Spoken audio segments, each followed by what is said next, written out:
ममता programme ॾाढा centre बाबति संगीन शिकायतूं।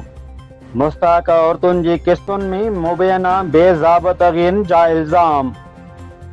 कलबाओ में यूसी ॾाढा जी इकलौती अस्पताल। सरकारी अस्पताल में ममता प्रोग्राम बाबति ग़रीब ऐं मुस्तहक औरतुनि पारां संगीन शिकायतूं साम्हूं आयूं आहिनि।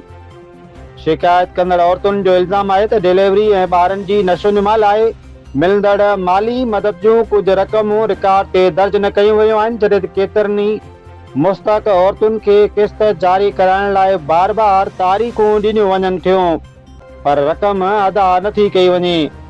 मुस्तहक औरतुनि जो वधीक इल्ज़ाम आहे त ममता प्रोग्राम जी इंचार्ज मैडम सोबिया पारां मुबैना तौर अबोज ऐं ग़रीब औरतुनि सां नामुनासिब रवैयो इख्तियार कयो वञे थो। इन मुख़्तलिफ़ मामलनि में परेशानियुनि खे मुंहुं ॾियणो पवे थो।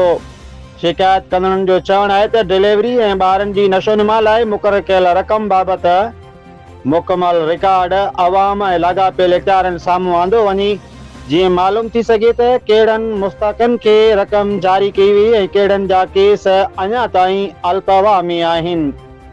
मुस्तहक औरतुनि लाॻापियल इख़्तियारनि खां मुतालबो कयो आहे त मामले जी गैर जानबदार ऐं शफ़ाफ़ जांच कराई वञे, मुबैना बेज़ाबतगियुनि जूं हक़ीक़तूं साम्हूं आंदियूं वञनि। जेकॾहिं कंहिं सां नाइंसाफ़ी थी आहे त ज़िम्मेवारनि ख़िलाफ़ कानून मूजिबि कार्रवाई कई वञे।